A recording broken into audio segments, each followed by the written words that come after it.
Assalamualaikum warahmatullahi wabarakatuh. Halo teman-teman. Jadi kali ini saya lagi berada di Benteng Samba Upu. Nah, kedatangan saya di sini itu untuk mengeksplorasi rumah adat Bugis yang ada di sana.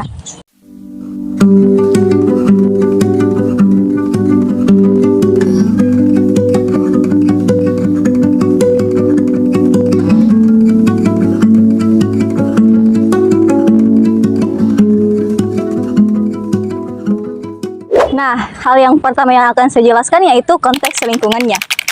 Jadi, pada bagian konteks lingkungan, hal yang diamati meliputi topografi lokasi, orientasi bangunan, dan juga kondisi iklimnya. Rumah adat Bugis umumnya dibangun pada lahan yang relatif datar, sehingga memudahkan pembangunan dan menjaga kestabilan struktur rumah panggung. Selain itu, orientasi bangunannya biasanya mempertimbangkan arah matahari dan arah angin untuk menciptakan kenyamanan termal di dalam rumah. Hal ini juga berkaitan dengan kondisi iklim tropis di Sulawesi Selatan yang memiliki suhu cukup tinggi dan curah hujan yang besar. Oleh karena itu, rumah adat Bugis dirancang dalam bentuk rumah panggung agar sirkulasi udara lebih baik dan bangunan terlindungi dari kelembapan tanah. Kondisi sosial masyarakat. Jadi secara umum kondisi sosial masyarakat pada rumah adat Bugis ini berfungsi sebagai identitas kolektif dan pengikat hubungan kekerabatan bagi masyarakat asal daerah tertentu seperti Pinrang, Wajo, Bone, dan Senjai.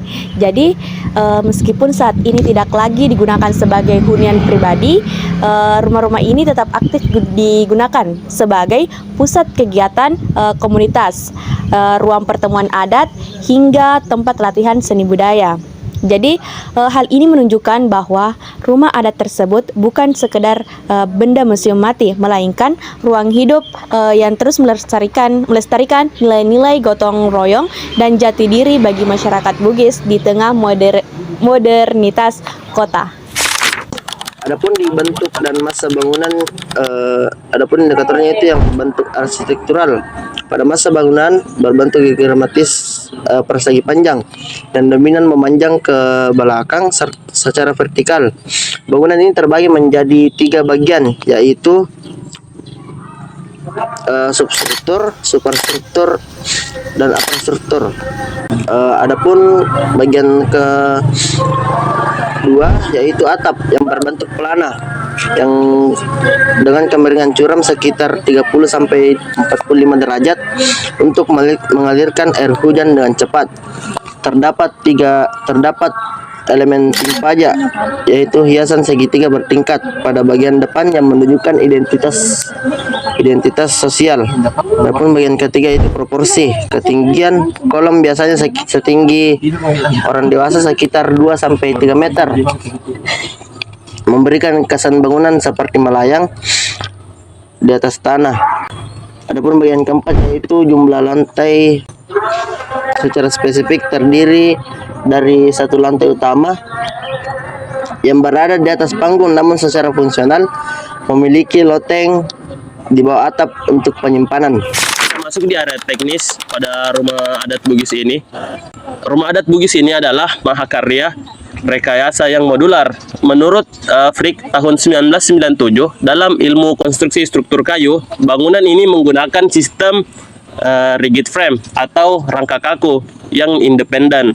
Lalu tiang-tiang tidak ditanam, melainkan diletakkan di atas batu alam yang biasa disebut palangga dalam bahasa Bugis, teman-teman. Menurut teori base isolation dalam jurnalnya Guntoro tahun 2010, sistem ini adalah teknologi anti gempa purba yang membiarkan bangunan bergeser secara fleksibel mengikuti getaran tanah tanpa menyebabkan struktur patah.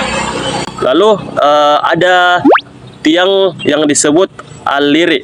Aliri ini adalah grid, terdiri dari grid tiang-tiang kayu keras yang kokoh, dan di pusatnya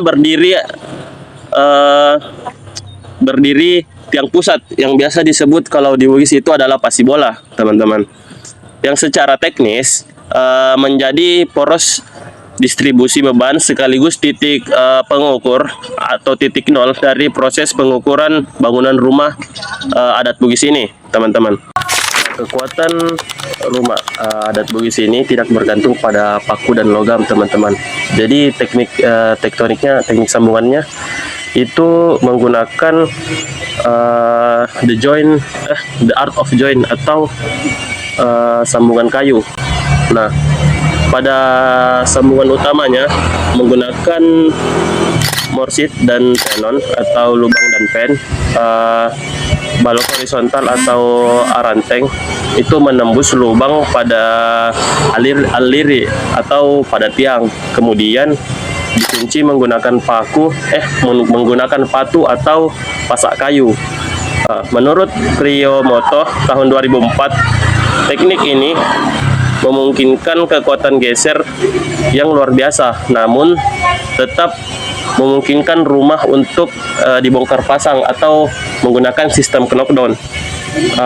Dan ini juga adalah salah satu alasan kenapa dulu rumah adat Bugis ini bisa dipindahkan, berpindah lokasi tanpa merusak struktur utamanya, karena menggunakan sistem knockdown tersebut.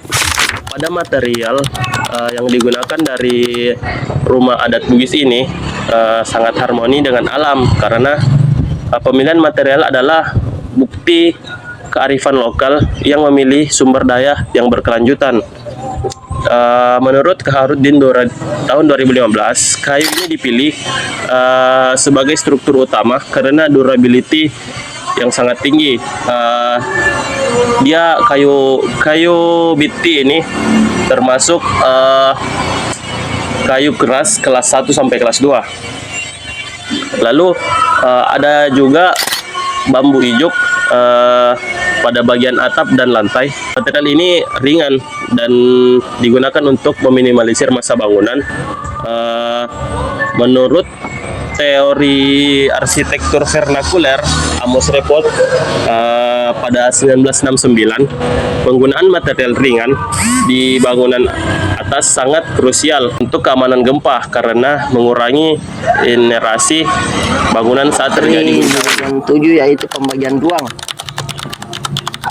Dan indikatornya yaitu zona publik, zona semi publik, zona privat, dan zona servis. Adapun pada zona publik itu terletak di bagian paling depan, berfungsi sebagai area penerima tamu umum, tempat bersantai, dan filter pertama sebelum memasuki area dalam rumah. Di zona semi publik itu adalah area ruang tengah yang luas tanpa banyak sekat permanen, digunakan untuk kegiatan komunal seperti menerima kerabat dekat, musyawarah keluarga, atau upacara adat. Ruangan ini mencerminkan sifat keterbukaan masyarakat namun tetap terbatas bagi orang luar. Adapun zona privat yaitu area yang tertutup yang biasanya terletak di satu sisi, memanjang atau di bagian belakang.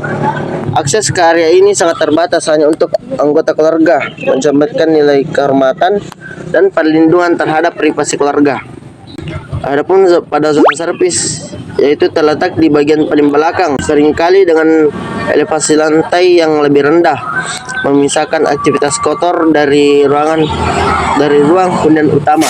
Arsitektur rumah Bugis merupakan manifestasi fisik dari kepercayaan Sulapa Epa, yakni 4 sisi, yang meyakini bahwa alam semesta terdiri dari 4 elemen dasar, yakni api, air, angin, dan tanah.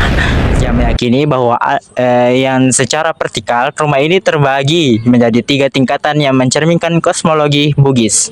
Yang pertama, rakyang, bagian atap yang melambangkan dunia atas, biasanya digunakan untuk menyimpan hasil panen atau benda pusaka. Yang kedua, alebola, badan rumah yang melambangkan dunia tengah atau ruang kehidupan manusia. Yang ketiga, awabola, kolong rumah yang melambangkan dunia bawah. Selain itu, status sosial pemilik rumah ditandai secara visual melalui timpalaja, yakni bidang segitiga pada atap pelanannya. Jumlah susunan atau tingkatan pada timpalaja menunjukkan strata kebangsawanan keluarga yang menempatinya. sosial dari rumah adat Bugis ini, rumah adat Bugis tidak hanya berfungsi sebagai tempat tinggal, tetapi juga memiliki fungsi sosial yang penting dalam kehidupan masyarakat. Rumah ini menjadi tempat berlangsungnya berbagai aktivitas keluarga seperti berkumpul, bermusyawarah, dan melaksanakan kegiatan adat.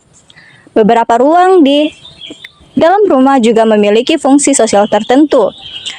Misalnya, ruang tamu yang digunakan untuk menerima tamu dan melakukan interaksi sosial. Selain itu, rumah adat Bugis juga mencerminkan identitas budaya serta status sosial pemilik rumah. Selanjutnya adalah adaptasi iklim. Jadi, rumah adat Bugis di Benteng Somba Opu ini menerapkan konsep arsitektur panggung yang sangat efektif dalam merespon iklim tropis lembab yang ada di Makassar.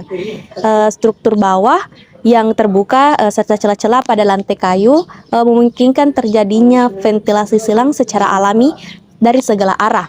Nah, sementara penggunaan timpalaja yang berongga berfungsi mengalirkan udara panas keluar dari dalam bangunan. Selain itu, atap pelana yang curam dengan tritisan lebar sangat fungsional untuk melindungi dinding dari radiasi matahari langsung dan tempias hujan deras, sehingga suhu di dalam ruang tetap sejuk tanpa memerlukan pendingin mekanis. Selanjutnya saya akan menjelaskan tentang kondisi bangunannya. Jadi, pada bagian kondisi bangunan, pengamatan dilakukan terhadap keadaan fisik rumah adat Bugis. Rumah tradisional Bugis memiliki struktur utama berupa tiang kayu yang menopang bangunan panggung. Tiang utama disebut aliri yang berfungsi sebagai penopang utama bangunan. Selain itu, bentuk rumah Bugis biasanya memanjang dengan konstruksi bangunan panggung serta menggunakan material kayu sebagai bahan utama bangunan. Material kayu ini dipilih karena mudah diperoleh dari lingkungan sekitar serta mampu beradaptasi dengan kondisi iklim tropis.